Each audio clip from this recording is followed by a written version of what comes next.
Hello बच्चों, आज मैं आप लोगों को क्लास 9th की जो आपके पास मैथ्स की एनसीईआरटी की बुक है ना, उसमें हमने अपना चैप्टर नंबर 4 स्टार्ट कर दिया है, एक्सप्लोरिंग अलजेब्रिक आइडेंटिटीज़।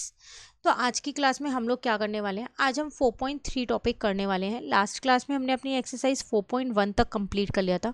तो चलिए 4.3 टॉपिक में देखते हैं क्या है आपके पास। एक नई आइडेंटिटी आज हम इसमें सीखने वाले हैं। Now factorisation of algebraic expressions using identities. Identities का यूज़ करके हम अलजेब्रिक एक्सप्रेशंस को फैक्टराइज कर सकते हैं, वो आज हम यहाँ जानेंगे। The identity A plus B का whole square is equal to A square plus 2ab plus B square can also be use to find factor of some algebraic expressions. कह रहे जो हम ये आइडेंटिटी अभी लास्ट क्लास में पढ़ के आए ना ऊपर, इस आइडेंटिटी को हम फैक्टर निकालने के लिए भी यूज़ कर सकते हैं। अगर किसी अलजेब्रिक एक्सप्रेशन का फैक्टर निकालना हो तो उस केस में हम ये आइडेंटिटी यूज़ कर सकते हैं। जैसे कि एग्जाम्पल नंबर 5 आपसे क्या कह रहे हैं, कंसिडर द अलजेब्रिक एक्सप्रेशन। एक अलजेब्रिक एक्सप्रेशन देखो यहाँ, x square plus 4x plus 4 है। नाउ हमको पता है कि जो ये x square plus 4x plus 4 है, इस केस में मैं एक्स स्क्वायर को एक्स की का स्क्वायर लिख सकती हूँ, 4 को 2 का स्क्वायर लिख सकती हूँ। तो 4x को क्या लिख सकती हूँ, 2 इंटू में x इंटू में 2 लिख सकती हूँ। तो ये हो गया मेरा ए स्क्वायर, ये हो गया मेरा बी स्क्वायर और ये हो गया मेरा 2ab। अगर मैं अपने इस जो मेरे को आइडेंटिटी दे रखे हैं यहाँ ऊपर, इससे कंपेयर करूँ तो इसका मतलब ये a प्लस बी का होल स्क्वायर है, पर एक्सपेंड करके दे रखा है, जिसमें a मेरे पास x है और b मेरे पास 2 है। तो इसका मतलब ये x प्लस 2 का होल स्क्वायर है, जो ये मुझे इतना गिवन है क्वेश्चन में, है ना। तो मैं ये कह सकती हूँ कि x प्लस 2 जो है वो इस पूरे अलजेब्रिक एक्सप्रेशन का क्या है, एक फैक्टर है। क्लियर। तो अभी तक हम क्या कर रहे थे, हमारे को ये गिवन था और हम इसे आइडेंटिटी लगा के एक्सपेंड कर रहे थे, ये पार्ट लिख रहे थे। अब हमारे को ये वाला पार्ट गिवन है और हमको ये वाला पार्ट निकालना है, लेफ्ट साइड वाला। ठीक है। उसी तरीके से एक और एग्जाम्पल इन्होंने दिया, example number 6। Let us try to find the factor of another algebraic expression. हमेशा किसी ना किसी का स्क्वायर बनेगा ही बनेगा, देखना नहीं बने तो रूट वाला केस लगाएंगे। ठीक है।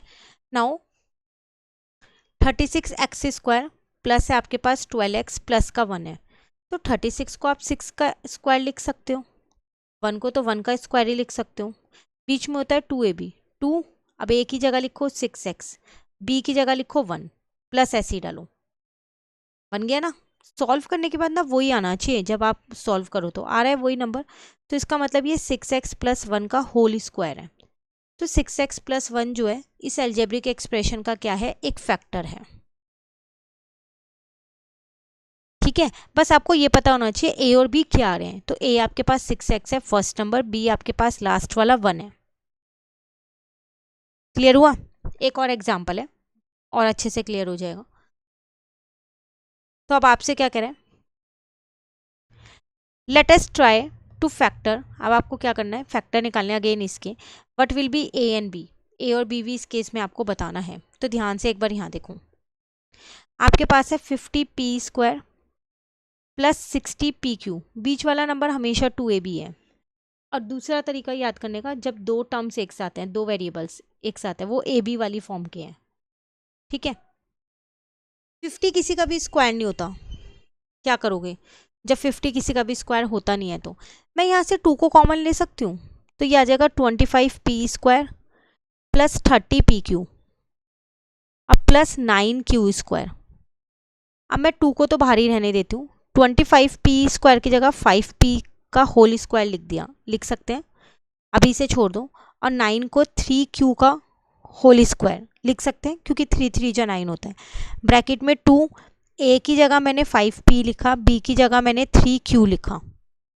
यहाँ तक क्लियर है। तो इसका मतलब ये मेरे पास क्या बन गया, a प्लस b का होल स्क्वायर बन रहा है, ये यही है 5p प्लस 3q का होल स्क्वायर। तो वही चीज़ इन्होंने यहाँ पर लिख दी। ठीक है। तो अगर आप इस केस में यहाँ पर देखो, तो स्टार्टिंग में आपको कुछ भी नहीं मिल रहा था कि 50 किसका होता है। तो अगर आपके पास कुछ चीज़ कॉमन आ रही है तो आप उसे ईजिली कॉमन निकाल सकते हो और उसके बाद देख लो कि वो किसका स्क्वायर बन रहा है। आइडेंटिटी हमने वही लगाई है, a square plus 2ab plus B square की, लेकिन यहाँ पर हमने क्या किया, पहले 2 को क्या किया, यहाँ पर कॉमन ले लिया है। ठीक है। नाउ a और b की वैल्यू अब आपको पता चली जाएगी, 5 और 3 हो गई। क्लियर। चलिए नेक्स्ट आते हैं, थिंक एंड रिफ्लेक्ट में क्या कह रहा है आपसे, what if we replace b by minus B in, अगर इस आइडेंटिटी में मैं b की जगह माइनस बी कर दूं तो क्या होगा, करके देख लेते हैं कि क्या होगा। तो हमारे पास आइडेंटिटी है a प्लस बी का होल स्क्वायर, जो होती है मेरे पास ए स्क्वायर प्लस का 2ab प्लस का बी स्क्वायर। नाउ a की जगह माइनस बी हो गई है, तो ए स्क्वायर में तो कोई चेंज नहीं आएगा, 2ab की जगह माइनस बी आ जाएगा और यहाँ माइनस बी का स्क्वायर हो जाएगा। तो ए स्क्वायर तो ऐसे ही रहेगा, अब ये प्लस माइनस मिलके माइनस हो गया 2ab, और बी स्क्वायर ऐसे ही रहेगा क्योंकि माइनस बी का स्क्वायर करो या बी का स्क्वायर करो आना बी स्क्वायर ही है। तो इसका मतलब यहाँ से आप एक आइडेंटिटी से आपने एक और आइडेंटिटी निकाल ली, ए माइनस बी का होल स्क्वायर ये होता है, सेम ए प्लस बी का होल स्क्वायर ही होता है, बस प्लस के 2ab की जगह माइनस का 2ab है। क्लियर। तो हमें क्या मिलेगा, we get A minus B का होल स्क्वायर हमें मिल जाएगा, which is also an identity and can be use in similar way, वो भी एक आइडेंटिटी होती है। और जैसे हमने अभी तक ऊपर ए प्लस बी के होल स्क्वायर की आइडेंटिटी यूज़ की है, वैसे ही हम ये वाली आइडेंटिटी भी यूज़ करेंगे। Now let us revisit the pattern we observed in example 1। Any 3 consecutive number can be taken as n-1, nn, n+1. Their respective square are the form of this. तो अगर आपको याद हो तो जब हमने स्टार्टिंग की थी इस चैप्टर की, तो हमने वहाँ 3 कॉन्जिक्यूटिव स्क्वायर नंबर्स लिए थे ना, 4, 9 और 25। तो हमने ये जाना था कि जो फर्स्ट लार्जेस्ट और स्मॉलेस्ट होता है उसका सम और बीच वाले का ट्वाइस करेंगे और डिफरेंस करेंगे तो आंसर 2 आएगा, एक पैटर्न फॉलो हो रहा था। वही चीज़ यहाँ पर कह रहे हैं कि अब हमने 3 अगेन कॉन्जिक्यूटिव नंबर्स लिए, स्क्वायर नंबर्स, तो वो है n-1 का whole square, n square plus n+1 का होल स्क्वायर। फिर दोबारा मैं स्मॉलेस्ट और लार्जेस्ट का सम कर देती हूँ, तो मेरे पास स्मॉलेस्ट है ये वाला और लार्जेस्ट है ये वाला। अब इनका सम करने के लिए ना आइडेंटिटी लगानी पड़ेगी, n-1 का होल स्क्वायर में भी और n+1 के होल स्क्वायर में भी। कैसे, वो यहाँ देखो, तो n-1 का होल स्क्वायर प्लस n+1 का होल स्क्वायर है, तो इसमें a माइनस बी के होल स्क्वायर की आइडेंटिटी लग रही है, जो कि हो जाएगी ए स्क्वायर माइनस का 2ab प्लस का बी स्क्वायर। इसमें मेरे पास a प्लस बी के होल स्क्वायर की आइडेंटिटी लग रही है दूसरे ब्रैकेट में, तो ए स्क्वायर प्लस का 2ab प्लस का बी स्क्वायर। तो ये आ गया n स्क्वायर माइनस का 2n प्लस का 1, यहाँ पर आ गया n स्क्वायर प्लस का 2n प्लस का 1, तो ये तो आपस में कट गया, तो 2 बार n स्क्वायर है, 2n स्क्वायर प्लस 1 प्लस 1 2 हो जाएगा, तो ये आपके पास आ गया। अब उसके बाद क्या करना था, इसका ट्वाइस करना था बीच वाले नंबर का, तो 2n स्क्वायर हो जाएगा और उसके बाद सब्ट्रैक्ट करना था, तो अब इसमें से सब्ट्रैक्ट कर दो, देख लो 2 ही आ रहा है ना, hence you will always get 2, आपको हमेशा 2 ही मिलेगा। This is in fact a proof of the fact that if we add the smallest and largest of any 3 consecutive square numbers and subtract 2 times the middle square number, we will always arrive at 2।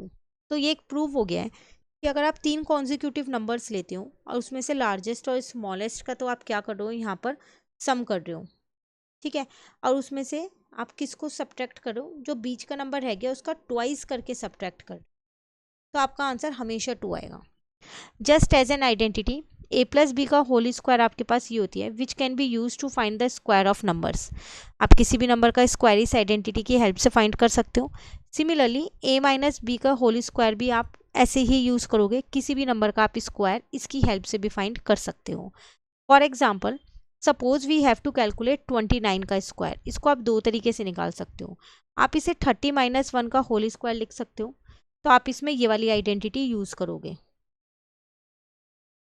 A square minus का 2ab plus का B square. लेकिन अगर आप इसको लिखते हो 20 plus का 9, तो आप इसमें प्लस वाली आइडेंटिटी यूज़ करोगे, ए प्लस बी का होल स्क्वायर, तो वो होता है ए स्क्वायर प्लस का 2ab और प्लस का बी स्क्वायर। आंसर दोनों केस में आपका सेम आने वाला है, 841 ही आने वाला है, जिसमें ए की वैल्यू ये हो जाएगी, बी की वैल्यू ये, यहाँ पर ए की ये, बी की ये। क्लियर। तो इस आइडेंटिटी को भी आप यूज़ कर सकते हो किसी भी नंबर का स्क्वायर निकालने के लिए। चलिए अब आपको वही इन्होंने यहाँ पर डायग्राम से शो कर दिया कि किस तरीके से बड़े स्क्वायर को उन्होंने छोटे स्क्वायर्स में डिवाइड किया एंड देन ये आइडेंटिटी आपके पास फाइनली निकल के आ गई है। तो आइडेंटिटी आपको मेन पता होनी चाहिए, जो कि हमने पता कर ली है। अभी इससे रिलेटेड जो क्वेश्चन आपको मिलने वाले हैं 4.2 एक्सरसाइज में, उसको हम अपने नेक्स्ट क्लास में कवर कर लेंगे। कहीं भी दिक्कत लगती है आप कमेंट करके पूछ सकते हो। एक्सरसाइज करने से पहले एक्सप्लेनेशन ज़रूर देखिए, जो उसके टॉपिक की एक्सप्लेनेशन है, क्योंकि तभी आपको वो एक्सरसाइज और अच्छे से क्लियर होगी। और जो एक्सप्लेनेशन में एग्जाम्पल्स हैं वो भी इंपॉर्टेंट है, एग्जाम में वो भी आ सकते हैं, तो आप एक्सप्लेनेशन ज़रूर कीजिए। Thank you.